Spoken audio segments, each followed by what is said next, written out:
السلام عليكم ورحمة الله تعالى وبركاته.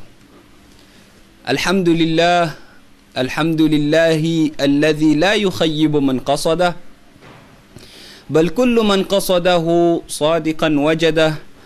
وأشهد أن لا إله إلا الله وحده لا شريك له، تعالى علوا كبيرا عن أقوال من جحده. وأشهد أن سيدنا وحبيبنا ونبينا محمدا عبده ورسوله، أفضل نبي تقرب إليه وعبده. اللهم صل وسلم وزد وبارك وتكرم وتحنن على سيدنا ومولانا محمد وعلى آله وصحبه الطيبين الطاهرين ومن تبعهم بإحسان إلى يوم الدين. ثم أما بعد. Baada ya kumshukuru Mwenyezi Mungu Subhanahu wa Ta'ala na kumtakia rehma na amani Bwana Mtume Muhammad sallallahu alayhi wasallama, ndugu wapenzi watazamaji, mada ya leo itakuwa ni kuhusu misikiti yenye makaburi. Hukumu ya kuswali katika msikiti wenye kaburi, hukumu ya kuswali sehemu yenye makaburi, hukumu ya kujenga msikiti katika makaburi. Mada ni mada kubwa.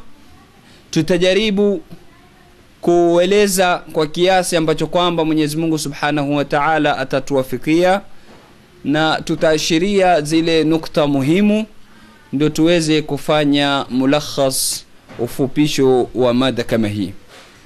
Ndugu wapenzi wa Islam, kabla hatujaingia katika mada hii, twasikitika sana tunapokuta baadhi ya ndugu zetu kutoa ndugu zao katika dini, kuwaita makafiri, kuwaita mushrikina, kwa sababu ya baadhi ya mambo ambayo kwamba yana shubha. Sisemi shubha kwa watu wote, bali shubha kwa wao. Leo jambo liwe na shubha kwako, alafu wawe Waislamu watakuwa ni makafiri, Waislamu watakuwa ni mushrikina, Waislamu watakuwa ni kuburiyuna, kwa sababu katika akili yako kuna shubha kwa lile jambo analolifanya ni makosa, ni shirki na ukafiri. Ni jambo la kusikitisha. Leo muadham ya Waislamu, sisemi mmoja wala wawili wala 10 wala 20 wala 100 wala 200, bali muadham, asilimia kubwa ya Waislamu leo watiwa katika ushirikina, waambiwa wana itikadi mbovu. Na haikuwa hukumu hii ni hasa kwa watu wa kawaida, bali imefika mpaka kwa ulama wakubwa kukosewa adabu, kukosewa heshima na kuwekwa katika maslak kama hii mabaya ya kuonesha kuwa walikuwa na akida mbovu. Ndugu wapenzi wa Islam, ni jambo la kusikitisha sana. Na asli ya fikra kama hii yatoka wapi? Kabla tujaingia katika maudhui, tujue mushkil wenyewe asli yake ni nini. Asli ya mushkila kama huu, kwanza mushkila huu umeanza katika karne ya 7. Wakusema kuabudu makaburi, wakusema kujenga msikiti katika makaburi haifai, wakusema kuswali katika sehemu yenye kaburi haifai. Mushkili huu umeanza kwa al-Imam Ibn Taymiyyah rahimahullah, ukaja baada yake kwa Ibn al-Qayyim mwanafunzi wake.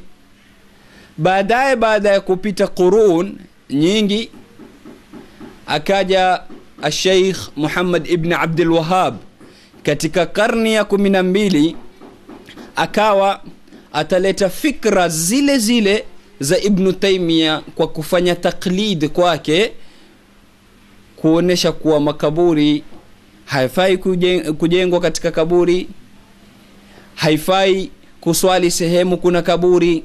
Msikiti ukiwa na kaburi ukiswali ndani yake swala haifai. Tayib, kwa nini wawe watasema hivi? Leo tukirudi katika vitabu vya Sheikh Muhammad ibn Abdul Wahhab, tutapata afanya mukabala baina ya aqida za Waislamu na aqida za mushrikin. Mathalan, katika kitabu chake Al-Qawaid al-Arba'a asema katika safha ya 42, asema al-kuffaru alladhina qatalahum Rasulullah sallallahu alayhi wa sallama muqirruna bi anna Allah ta'ala huwa al-khaliqu ar-raziqu al-mudabbiru wa anna dhalika lam yudkhilhum fil Islam. Asema Sheikh Muhammad ibn Abdul Wahhab, wale makafiri ambao kwamba Mtume sallallahu alayhi wasallam aliwapiga vita, wanakubali, wanakiri kuwa Mwenyezi Mungu Subhanahu wa Ta'ala ndio muumba, kuwa Mwenyezi Mungu Subhanahu wa Ta'ala ndio mwenye kuruzuku na ndio mwenye kupanga mambo, lakini pamoja na kukiri kote kwa mambo hayo hayakuwafikisha watu kama wale, makufar kama wale, kuingia katika dini ya Kiislamu. Alafu asema katika kitabu hicho Al-Qawaid al-Arba'a katika safha ya 47, inna mushriki zamanina, hakika washirikina wa zama zetu za sasa, aghladu shirkan, wana shirki nzito zaidi, kubwa zaidi, min al-awwalina, kuliko wale washirikina wa kwanza. Washirikina wa sasa akikusudia wale wenye kuzuru makaburi, kwake yeye ni kuabudu yale makaburi. Sasa sema washirikina wa sasa shirki yao ni kubwa zaidi kuliko shirki ya wale waliokuwa zama zile za Bwana Mtume sallallahu alayhi wasallama. Kwa nini?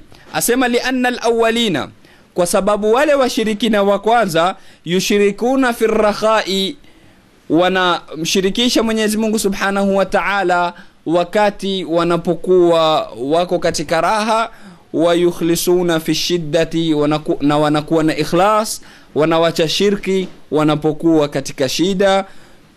Alafu akaendelea kusema wa mushriku zamanina, na washirikina wa zama zetu, shirkuhum daim, shirki yao ni yenye kudumu, sawa ni wakati wa shida ama si wakati wa shida. Hii ni katika kitabu cha Sheikh Muhammad ibn Abdul Wahhab, safha ya 47, kitabu ni Al-Qawaid al-Arba'a. Ndugu wapenzi wa Islamu, leo imefika daraja ya kuambiwa Waislamu wanaozuru, yani makosa walioyafanya ni kuzuru makaburi, wanaozuru makaburi wamekuwa ni washirikina zaidi ya wale washirikina waliokuwa wakati wa Mtume sallallahu alayhi wasallama. Angalia namna kunavyofanywa mukabala baina ya akida ya Waislamu na akida ya mushrikina. Ni jambo la kusikitisha. Muislamu ambaye kwamba ameleta shahada, amemkubali Mwenyezi Mungu Subhanahu wa Ta'ala na akamkubali Mtume sallallahu alayhi wasallama, Muislamu ambaye kwamba anaswali, anafunga, anaenda hija, ibadat zote anafanya, kwa kuwa yua zuru kaburi ama yua swali katika msikiti una kaburi, tayari amekuwa ni mushrik na tayari amefika daraja ambayo kwamba imevuka hata wale waliokuwa wakiabudu masanamu. La haula wala quwwata illa billah. Kwa fikra kama hizi, kwa i'tikadi kama hizi zilizotiwa katika vitabu hivi, ndiyo ikapelekea watu kushika hii fikra ya kukufurisha Waislamu na kuwaita ni mushrikin. Je, ni kweli maneno ya Sheikh Muhammad ibn Abdul Wahhab?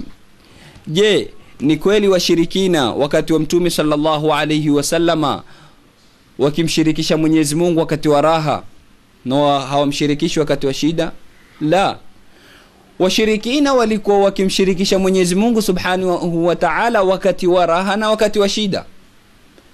Shirki yao ilikuwa ni daim, kinyume na anavyosema Sheikh Muhammad ibn Abdul Wahhab. Alafu Sheikh Muhammad ibn Abdul Wahhab asema wale walikuwa muqirruna bi anna Allah Ta'ala huwa al-khaliqur razik, walikuwa wakikubali wakikiri kwa Mwenyezi Mungu Subhanahu wa Ta'ala ndio mwenye kuruzuku. Washirikina wa wakati ule walikuwa wakubali kuwa Mwenyezi Mungu Subhanahu wa Ta'ala kuwa ni mwenye kuruzuku. Turudi katika Al-Qur'an Al-Karim, Mwenyezi Mungu Subhanahu wa Ta'ala atuambia innal ladhina ta'buduna min dunillahi la yamlikuna lakum rizqa fabtaghu 'inda Allahi ar-rizq wa'buduhu washkuru lahu ilayhi turja'un. Mwenyezi Mungu atubainishia katika Qur'ani, innal ladhina ta'buduna min dunillahi, hakika hawa ambao kwamba mnawaabudu wasiokuwa Mwenyezi Mungu Subhanahu wa Ta'ala, la yamlikuna lakum rizqa, hawamiliki riziki, hawana riziki za kuwapa nyinyi. Mwenyezi Mungu Subhanahu wa Ta'ala yututhibitishia katika Qur'ani kuwa wale mushrikina walikuwa wakihitajia riziki kwa masanamu wao, alafu leo tuja kuambiwa walikuwa wakitambua kwa Mwenyezi Mungu ni Razik. Kama walikuwa wanatambua kwa Mwenyezi Mungu ni Razik, je, Mwenyezi Mungu angewaambia fabtaghu 'inda Allahi rizq, takeni riziki kwa Mwenyezi Mungu Subhanahu wa Ta'ala? Kama tayari watambua Mwenyezi Mungu ni Razik, Mwenyezi Mungu angewaambia hivyo? Hakuambia hivyo, isipokuwa ni kwa kuwa walikuwa wakitaka riziki kwa masanamu wao. Kwa hivyo walikuwa hawamtambui Mwenyezi Mungu Subhanahu wa Ta'ala kuwa ni Razik. Walikuwa hawana tauhid yoyote, kama tunavyoambiwa siku hizi kwa walikuwa na tauhid rububiyya. Ni jambo la kusikitisha leo mushrik anayabudu sanamu awe ana tauhid rububiyya, alafu awe atakuwa shirki yake ni afadhali kuliko mimi na mwingine tunaozuru makaburi. Inna lillahi wa inna ilayhi raji'un. Vile vile katika kitabu chake Kashfu Shubuhat, Sheikh Muhammad ibn Abdul Wahhab atuambia akhirur rusuli Muhammad sallallahu alayhi wasallama arsalahu Allahu ila unasin yata'abbaduna ويحجون ويتصدقون ويذكرون الله كثيرا ولكنهم يجعلون بعض المخلوقات وسائط بينهم وبين الله. mtume wa mwisho ambaye ni Muhammad sallallahu alayhi wasallama arsalahu Allahu, Mwenyezi Mungu amemtuma ila unasin, kwa watu yataabaduna. Angalia ibara ya Muhammad ibn Abdul Wahhab, asema Mwenyezi Mungu amemtuma mtume huyu wa mwisho kwa watu ambao kwamba yataabaduna, walikuwa wakifanya ibada, wayahujuna, wakihiji, wayatasaddaquna, wakitoa sadaka, wayadhkuruna Allaha kathira, na wakimtaja Mwenyezi Mungu sana. Lakini kosa walikuwa wakilifanya, walakinnahum yaj'aluna ba'd al-makhluqati wasa'ita bainahum wa bain Allah, walikuwa wakifanya baadhi ya viumbe ni wasa'it, ni jambo ambalo kwamba litakuwa ni kati baina yao na Mwenyezi Mungu. Wamevifanya ni vitu ambavyo kwamba vitawaunganisha na Mwenyezi Mungu Subhanahu wa Ta'ala. Hapa Ibn Abdul Wahhab ataka kutuonesha kuwa washirikina wa wakati ule walikuwa wakifanya ibada, wakitoa sadaka. Tuwaambia la, ataka kuhisisha kuwa kosa la wale wakati ule ilikuwa ni kuchukua ile wasita, kufanya wasita baina ya wao na Mwenyezi Mungu Subhanahu wa Ta'ala. Tuambia la, kosa sio hilo. Hata katika ibara ya kwanza alikuwa asema Mtume sallallahu alaihi wasallama amewapiga vita wale mushrikina. Ina maana ataka kuonesha ikiwa na hawa wa sasa ni mushrikina, twafaa kuwapiga vita, mali yao ni halali, damu yao ni halali kumwagwa. Ndio itikadi zilizoko sahihi, ndio fitna iliyoingia kwa fikra kama hii ya kukufurisha watu na kuita watu ni mushrikina. Sasa je, ni kweli mushrikina walikuwa wakifanya ibada? Je, ni kweli mushrikina walikuwa wakihiji wakitoa sadaka kwa ajili ya Mwenyezi Mungu Subhanahu wa Ta'ala? Unaposema walikuwa wakifanya ibada, ina maana kwa ajili ya Mwenyezi Mungu Subhanahu wa Ta'ala. Lakini washirikina tunajua hawalikuwa hawafanya ibada kwa ajili ya Mwenyezi Mungu Subhanahu wa Ta'ala. Kweli walikuwa wakifanya ibada, wakienda hija, wakitoa sadaka, lakini kwa ajili ya nani? Kwa ajili ya masanamu. Walikuwa wakienda wakinyenyekea sanamu, wakionyesha taa zao na tadhallul mbele ya sanamu, wakitoa sadaka karabin katika sanamu, wakienda wakipeleka vitu kwa masanamu wao. Walikuwa wakihiji, lakini haitwi hija ile kama hija ya Waislamu. Walikuwa wakienda wakizunguka uchi waume kwa wanawake kama ilivyotajwa katika vitabu vya siyar.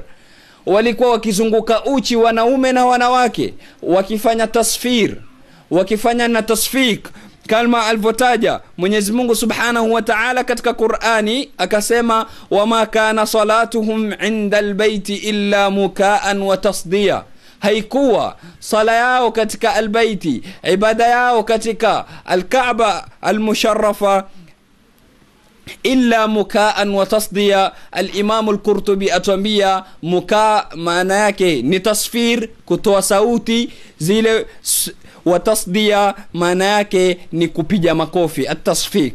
Yani wao walikuwa wakienda wakizunguka uchi katika Kaaba, huku wakitoa sauti na huku wakipiga makofi. Leo tutafananisha hawa wanaofanya hivyo na mtu Muislamu ambaye kwamba amejistiri, aenda zunguka al-Kaaba akisema labbaik Allahumma labbaik? Kuna kufanana jamani hapo? Tuangalie tunapoelekezwa ikhwatal imani wal islam. Kwa hivyo zote hizi ni fikra ambazo kwamba zatiwa kwa nguvu ili tu ile ya kuita Waislamu ni washirikina iwe itaingiana kwa wepesi bila kupingwa. Nini maana ya ibada? Unaposema yaabuduna, nini maana ya ibada? Ibada maana yake katika Mukhtaru Sihah asema al-ibada maana yake ni at-ta'a, kutii. Az-Zamakhshari katika al-Asas asema al-ibada aqsa ghayat al-khudu' wa at-tadhallul, ndio daraja ya juu ya khudhu' na ndio daraja ya juu ya unyenyekevu na kujidhalilisha. Katika Taj al-Arus asema aslu al-ubudiyya ni adh-dhull wal-khudu'. Asli ya ibada ni kunyenyekea na kujidhalilisha. Kwa hizi taarifati za maulama tunapata kuwa ibada inazunguka katika maana hizi: taa, kutii; khushu, kunyenyekea; dhul, kujidhalilisha; ta'dhim, kuadhimisha na kufanya ukubwa; na khushu, kufanya khushu. Ndio maana ya ibada inazunguka katika maani kama hizi. Kwa maani kama hizi tunapata kuwa ibada ina misingi miwili. Kuna ibada ambayo kwamba ni qalbi na kuna ibada ambayo kwamba ni qalibi. Qalbi ni ibada ya moyo, kumwamini Mwenyezi Mungu Subhanahu wa Ta'ala na kumtambua kuwa yeye ndio mudabbir, ndio khaliq, ndio razik na ndio kila kitu, na kukubali urububia wa Mwenyezi Mungu Subhanahu wa Ta'ala kwa kila upande. Hii ni ibada ya qalbi. Ama ibada ya qalibi ni ibada ambayo kwamba inadhihiri kwa vitendo. Ni pale unapofuata awamir za Mwenyezi Mungu Subhanahu wa Ta'ala, ukadhihirisha kwa kuswali, kwa kufunga, kwa kutoa zaka. Hizi ndio misingi miwili. Hii ndio misingi miwili ya ibada, kupatikane qalbi na qalibi.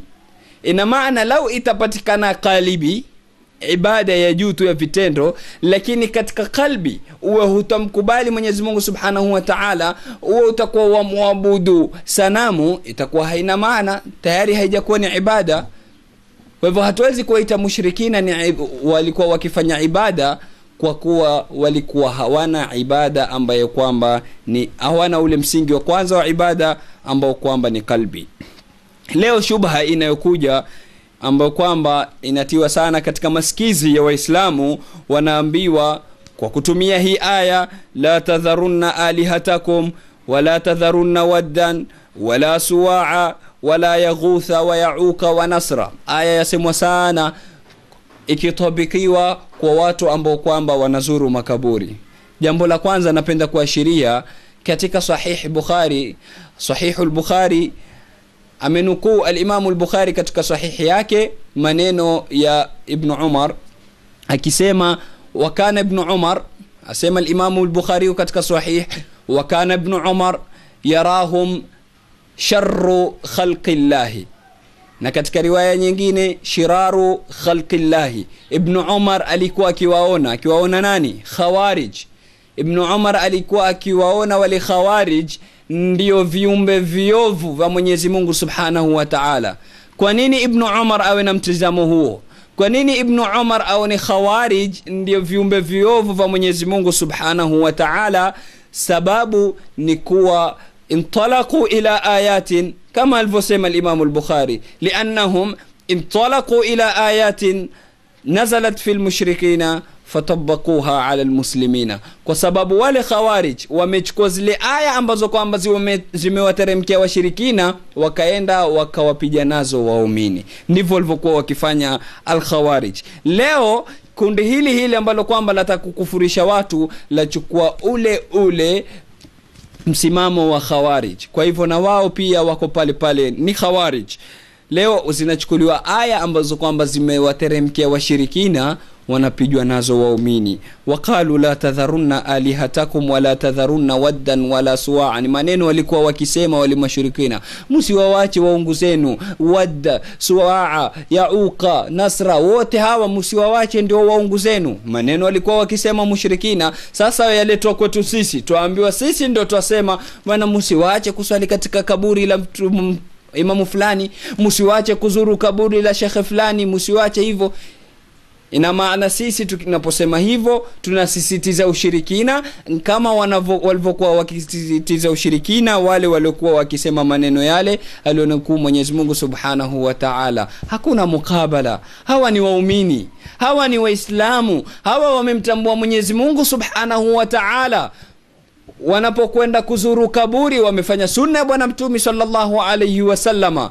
Wanapokwenda kuzuru kaburi haina maana wanakwenda kuliabudu kaburi kama lile. Kwa hivyo hakuna mukabala wowote baina ya waislamu. Vipi leo tutafananisha? Afanaj'alul muslimina kalmujrimin, ma lakum kayfa tahkumun?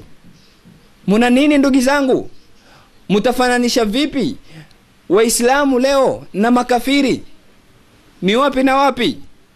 Lakini yote haya yameletwa na at-ta'assub alikuwa nayo Sheikh Muhammad ibn Abdul Wahhab. Sheikh Muhammad ibn Abdul Wahhab alikuwa hakuja na lipya, wala hakuwa ni msomi kwa kuwa ni alim, la, alikuwa ni shekhe. Na jambo kubwa alilofanya Sheikh Muhammad ibn Abdul Wahhab ni taklidi Ibn Taymiyyah, ni kumfuata Ibn Taymiyyah. Leo twapingwa, tuambiwa wao majiita Shafi'i. Hakuna kitu chaitwa Shafi'i wala Maliki wala Hanbali wala Hanafi.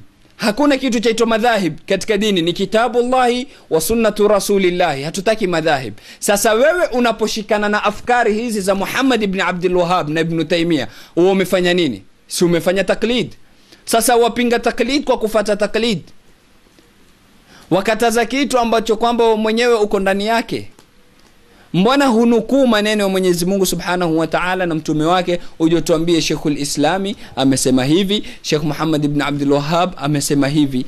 Taasub alokuwa nayo Muhammad ibn Abdul Wahhab kwa rai na akwali za Ibn Taymiyyah ndio imepelekea kufika daraja hii ya kukufurisha na kuwashirikisha, kusema ni washirikina wa Islamu. Tukiangalia katika da'wa ya Muhammad ibn Abdul Wahhab tunapata mambo matatu. Jambo la kwanza ni siyadatu ar-ra'yi al-wahid. Upande mmoja ndo unaoangaliwa. Anayekhalifu upande huo tayari ni mushrik, anayekhalifu upande huo ni kuburi, anayekhalifu upande huo ni kafir. Ni ile siasa anayotumia Bush leo, ukiwa na mimi niko na wewe, ukinipinga nitakuwa mpinzani wako, nitakupiga vita. Ndio siasa iliyotumiwa na Sheikh Muhammad ibn Abdul Wahhab na wafuasi wake ambao kwamba wako paka leo. Langu ndilo la sawa, ama kinyume yake ni makosa. Sivyo walivyokuwa maulama. Maulama walikuwa wakisema ra'yi sahihun yahtamilu al-khata, rai yangu mimi ni sahihi kwa mtizamo wangu, lakini huenda ikawa ni makosa kwa mtizamo wa mwingine. Wa ra'yu ghairi khata'un yahtamilu as-sawab, na rai ya mwingine ni makosa kwangu mimi kwa mtizamo wangu, lakini huenda ikawa ni sawa. Hii ndio ilikuwa ni manhaji ya ulama. Manhaji kama hilo imetupwa kuangaliwa upande mmoja, ninalosema mimi ndio sawa. Yankwa ni yale ya Firauni, ma urikum illa ma ara, kile ninachoona mimi ni sawa ndio kitakachokwenda. Katika taasub za Sheikh Muhammad ibn Abdul Wahhab ambazo tunazipata katika da'wa yake. Hili jambo la kwanza. Jambo la pili, naqlu masaili al-furu'i ila al-usuli, kuyachukua masaili ya furu' kuyapeleka katika usul. Furu', branches, mataga ya dini. Masaili ya mataga yankuwa yamepelekwa katika usul, katika misingi ya dini. Leo kuzuru kaburi ama kuswali katika msikiti wenye makaburi ni masala ya furu' ya dini, ni masala ambayo kwamba imezungumzwa katika vitabu vya fiqh baina ya kufaa na kutofaa, na maulama wamekhtalifiana hapo. Leo masala haya ambayo kwamba ni ya furu'i yapelekwa katika usul, katika misingi ya dini, yaingizwa katika misingi, yaoneshwa ni jambo kubwa. Ndio pale kusudi yafanywa hivyo ili watu waambiwe ni mushrikina, kwa sababu kufanya jambo hilo waonekane wamekhalifu misingi ya dini. Hili pia linapatikana katika da'wa ya Sheikh Muhammad ibn Abdul Wahhab. Jambo la tatu ni al-ibtida'u fil usuli, kufanya bid'a katika misingi ya dini. Leo tukatazwa kufanya bid'a katika furu', lakini watu wamefanya bid'a katika usul. Na kusudi imefanywa hivi kwa sababu watu watiwe katika ushirikina, watu watiwe katika ukafiri. Leo tuambiwa ibtidaa iliyopatikana katika usuli ni kugawanya tauhid. Tuambiwa tauhidi kuna uluhia, kuna rububia na kuna asma wa sifat. Tauhidi yagawanywa sehemu tatu. Nani amegawanya sehemu tatu tauhidi? Nasi gani katika Qur'ani, nasi gani katika ahadithu Rasulillah sallallahu alaihi wasallam ambayo kwamba imesema tauhidi yagawanyika mara tatu? Lakini kwa kuwa Waislamu wataka kufananishwa na mushrikina, ndo kugawanya tauhidi ili waambiwe mushrikina wana tauhid rububia, lakini Waislamu hawana tauhid rububia, wala wanaabudu makaburi. Kwa kuwa wataka kufika katika lengo lao la kufanya Waislamu ni washirikina, wakafika katika kufanya bid'a katika misingi ya dini. Ni jambo la kusikitisha. Hakuna yoyote aliogawanya bid'a, aliogawanya tauhidi, wala hakuna aya yoyote inaunga kugawanya tauhidi, wala hadithi yoyote, wala Mtume sallallahu alaihi wasallam hakuigawanya, wala masahaba hawakusema tauhidi kwa vifungu vitatu, wala tabi'ina hawakusema. Jambo hilo limezuka karne ya 7 kwa Ibn Taymiyyah, yeye ndo alogawanya tauhidi. Alafu leo tuaje kuambiwa Firauni alikuwa ni muwahhid, alikuwa na tauhid rububia. Firauni alikuwa na tauhid rububia, lakini hana tauhid uluhia, ndio tunayoambiwa.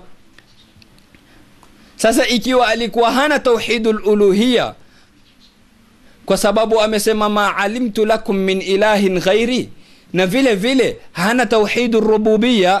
Hiyo tauhidur rububia pia hana kumtambua Mwenyezi Mungu kuwa ni Rabb, kwa sababu yeye pia amesema ana rabbukumul a'la, mimi ndio Rabb wenu, mimi ndio Mola wenu wa juu. Sasa ingekuwa anayo tauhid ya rububia, angesema ana rabbukum, afadhali angesema ana ilahukum.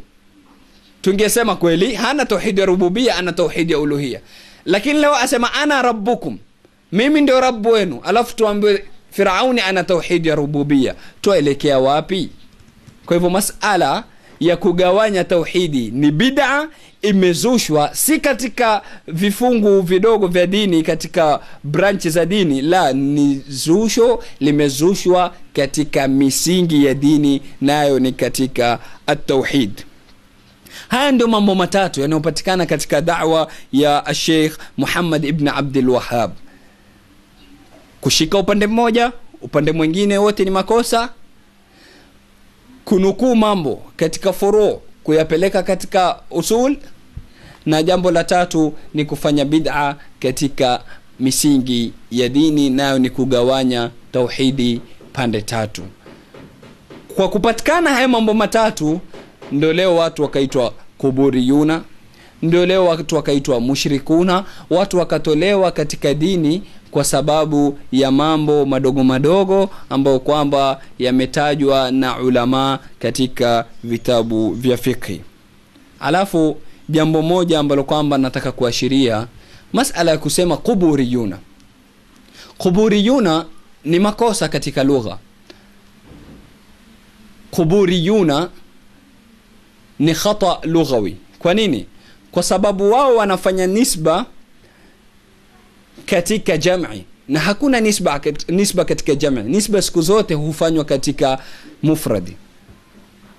Sawa ni kusema qabriyuna, qubur ni jam'i. Sawa ni kurudisha katika mufrad, rudi katika sarf ukasome katika babu nasab, uregeshe katika mufrad qubur, uilete katika mufrad iwe ni qabri, alafu ndo utie ya nasab iwe ni qabri, alafu ndo sasa ufanye jam'i iwe ni qabriyuna. Lakini kusema kuburiyuna ni kosa katika lugha. Hakuna mtu anasema fawatimiyuna, ni fatimiyuna, ni fatimi, kwa sababu ni mufrad.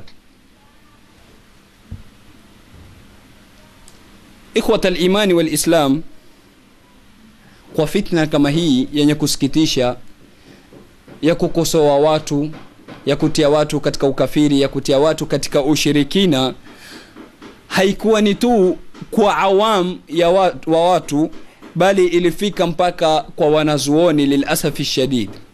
Leo kwa tungwa vitabu vya kusolewa ndani yake aqida za al-Imam al-Khattabi. Al-Imam al-Khattabi, mwanachuoni wa kwanza kusherehesha Sahih al-Bukhari, mwanachuoni ambaye kwamba amekubalika kati ya wanazuoni, leo kwa tungwa vitabu yaoneshwa akida mbovu aliyokuwa nayo al-Khattabi.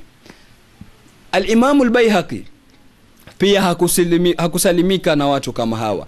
Al-Imam Ibn Abdul Barr hakusalimika na watu kama hawa.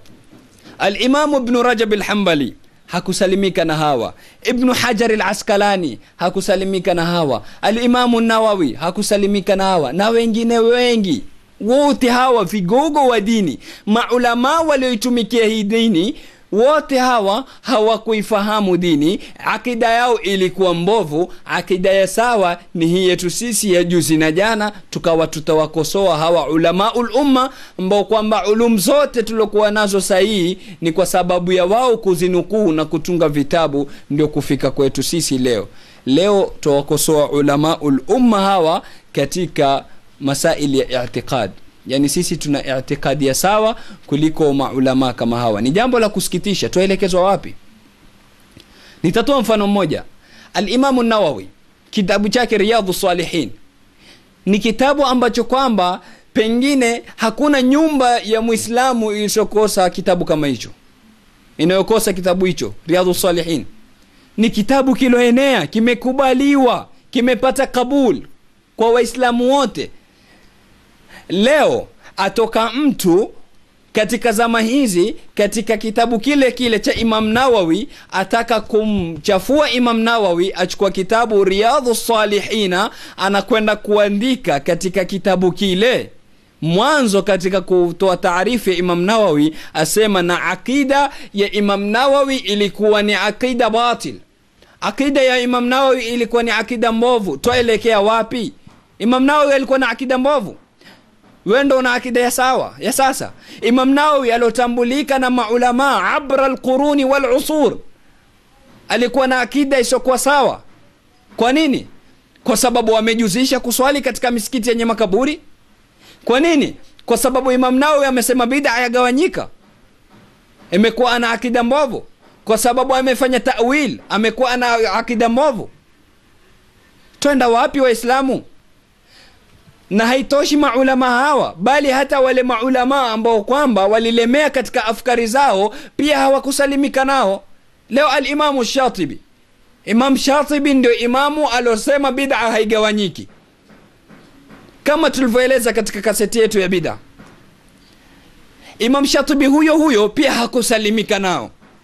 Leo anamtungia kitabu Ash-Shatibi wa mawqifuhu min al-bid'i wa ahliha. Shatibi na mawqifi yake katika bid'a na watu wa bid'a, hakusalimika nao.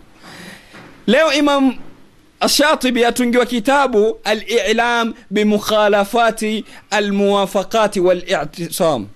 Imam Shatibi ana vitabu viwili maarufu vinaitwa Muwafaqat, kimoja na cha pili chaitwa I'tisam. Kwa tungwa kitabu Al-I'lam kujulisha mukhalafati zilioko katika Muwafaqat na I'tisam, mpaka wanazuoni wanaunga wao kwa baadhi ya masail pia hawakusalimika nao. Nani alosalimika nao ikhwatul iman wal islam? Ndo pale tukasema siyadatu ar-ra'yi al-wahid, kuwa ni upande mmoja tu ndio sawa, anayekhalifu tayari ni mushrik, ni kafiri, hayuko sawa. Vile vile al-Imam Shawkani katika maimamu pia walolemea katika baadhi ya afkari zao pia hawakusalimika na wao. Leo kwa tungwa kitabu madhhabu al-Imam Shawkani fil aqida, madhehebu ya Imam Shawkani katika aqida. Kwa tungwa kitabu al-Mufassiruna baina at-ta'wili wal-ithbati fi ayati as-sifati